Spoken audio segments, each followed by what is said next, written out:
The written word can be a powerful tool. It has been used to speak truth to power, to allow readers to journey to distant stars, and to explore the forbidden love triangle between a human girl, a vampire, and a werewolf in my personal favorite book series of all time. Literature can be a truly incredible force, and like anything capable of enacting great change, it can be used for good or for evil. In August of 2006, the home of the leader of a religious group known as the Church of True History was raided by authorities. There they found a variety of illegal materials, but they also discovered a collection of books. One of the books found was a 450-page hardcover book entitled Chronicle of the 20th Century. Though it looked like an ordinary history book, concerns surrounding the religious group and its leader led the police to analyze its contents more carefully.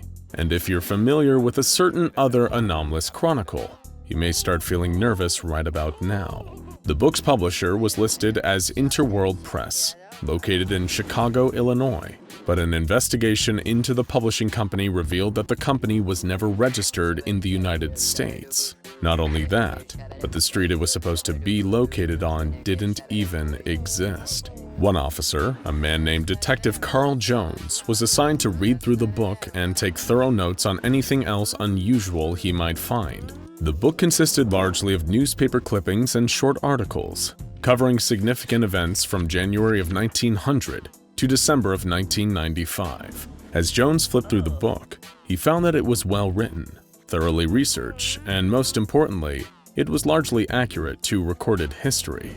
At least, it was, until he reached 1956. From around June 15, 1956 onward, the events described began to veer off course. They did not match any version of history Jones was familiar with or anything he had even heard about. It went from a standard retelling of history to a sincere account of what appeared to be an alternative version of history. The strangeness did not end there. Jones's colleagues noticed that as his examination of the book progressed, he began to behave erratically. He expressed confusion, and his demeanor took on a dazed quality. He would make statements about events from the book as if they were fact, and when corrected by one of the other officers, would become frustrated and overwhelmed. He began to have violent outbursts, throwing a cup of coffee against the wall while arguing with another man assigned to the case with him. He overturned his desk chair, knocked papers to the floor, and even tore out pieces of his own hair. He was given a psychological evaluation and found to be struggling with panic attacks, nightmares, and paranoia. Still, Jones insisted that he continue to read through the book. As he continued to read, fellow officers noticed that it was not only his mental state that was affected, his physical state began to change as well. Dark circles formed under his eyes, a clear sign of exhaustion. A scar appeared on his cheek, where there had previously been only smooth skin. His knuckles became bloodied, though he swore up and down that he had done nothing to cause it. While sitting at his desk, the officer stationed nearest to Jones heard something small clatter to the floor. He looked up and found that several of Jones's teeth had fallen out for seemingly no reason. Finally, and most horrifically, Jones collapsed to the floor and became unresponsive. He was rushed to the hospital, where he died within hours. An autopsy produced more questions than answers, as his cause to death was declared radiation poisoning. The police officers on the case proceeded to interrogate the religious leader they had apprehended, looking for clues into the mysterious demise of their fallen colleague. He had only owned the book for 2 years, and that he imbibed illegal substances to hide from the truth. A week later, he slipped into a coma, presumably from withdrawal, and died shortly after. The police were at a loss for explanations. How could a book cause this much damage? Only one officer among the group had any inkling of what to do here, and that was because they were actually an undercover field agent embedded in the precinct by the SCP Foundation. The book was soon whisked away, the relevant figures were given amnestic treatment to forget what they had seen, and the dangerous tome was logged onto the Foundation database under a new name, SCP-592. SCP-592 appears to be a perfectly ordinary book at first glance, but it has been shown to cause delusions, paranoia, and a variety of physical changes from small shifts in appearance to extreme, even deadly wounds. Understanding that the book possessed anomalous properties, the Foundation set to work trying to determine how exactly those properties worked and what triggered them in those who read its pages. It was found that those who had read only the first half of the book and stopped would be completely fine. But those who read the book past the point where the events began to shift away from recorded history, otherwise known as the point of divergence, would begin to experience the adverse effects. Once a subject passed the point of divergence, they would begin to accept all of the divergent events described as absolute fact. If someone attempted to speak with them about the differences between the divergent events and real recorded history, the subject would become upset and agitated. Even subjects who lived near the location of events described in the book formed new, vivid memories revolving around personal experiences related to the event. Even if the content of the memories could be debunked, no matter what, they would insist that what they had read in the book was the truth. As they progressed deeper into the book, physical symptoms would then begin to manifest. Usually these begin to appear around 10 years after the point of divergence and would worsen as the mental symptoms became more severe. One subject's widow noticed a scar on his body after his death, which had appeared during the course of his exposure to the book. She was surprised to see it and said that she had not noticed it before. The Foundation became increasingly concerned with learning how the book worked.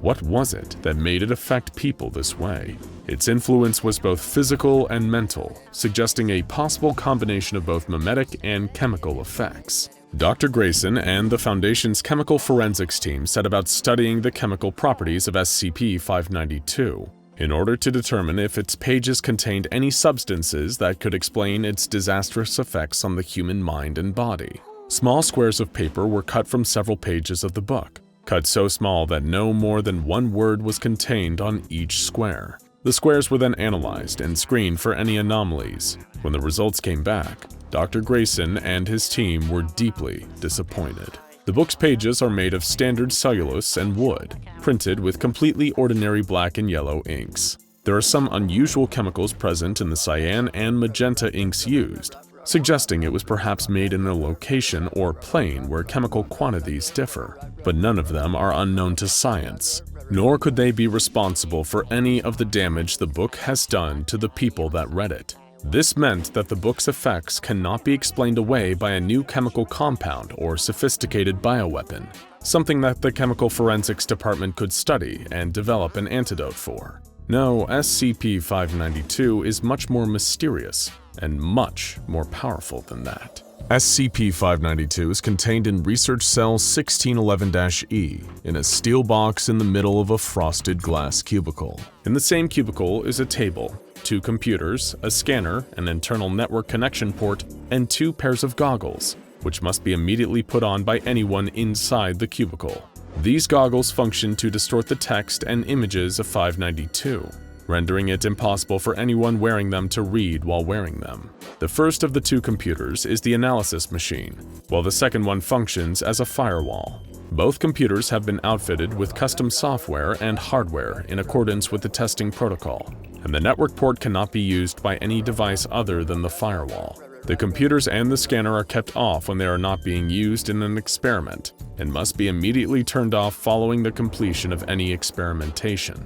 The front and back covers of SCP-592 must be covered in thick black tape at all times. So what is the testing protocol? Unscrambled human eyes are no longer permitted to look at the contents of the deadly book, so the Foundation had to come up with an alternative. Since computers aren't capable of experiencing psychological distress, well, most of them aren't. SCP-079 might beg to differ, of course. The research team decided to find a way to analyze the book using a computer system. For all testing, the book is scanned 1 page at a time and then sent into the analysis machine. The machine has been modified so that it does not store the original scanned version of the image and instead converts it promptly into an analyzed version of the original content. The image is then promptly erased from the system's RAM as soon as possible.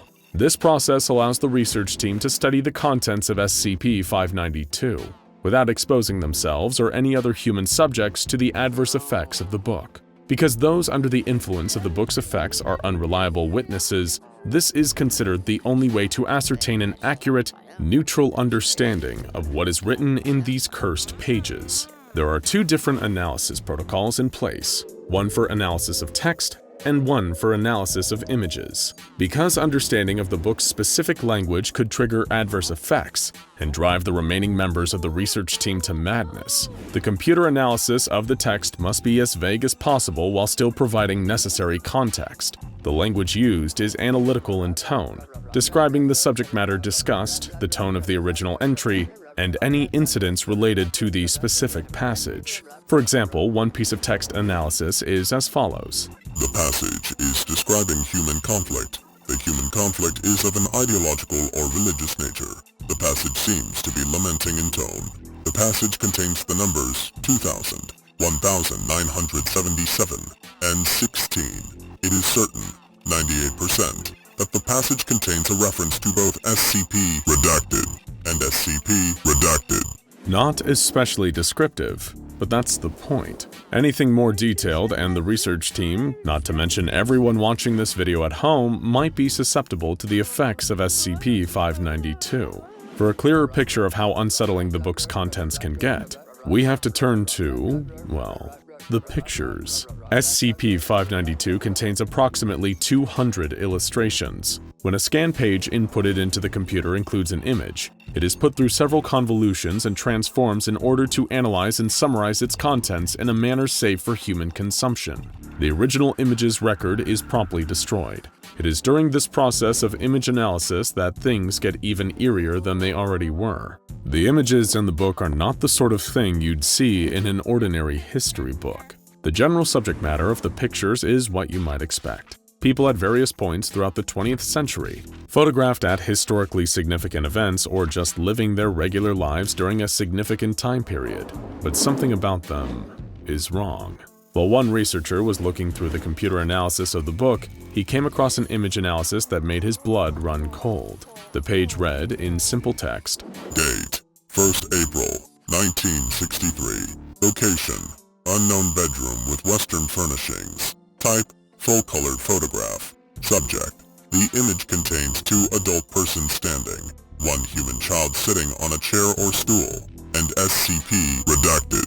With 100% certainty, the persons in the image should have facial features. With 100% certainty, the persons in the image do not have facial features. Now go check out SCP-1025 Encyclopedia of Common Diseases and SCP-1230 A Hero is Born for more spellbinding book-based anomalies.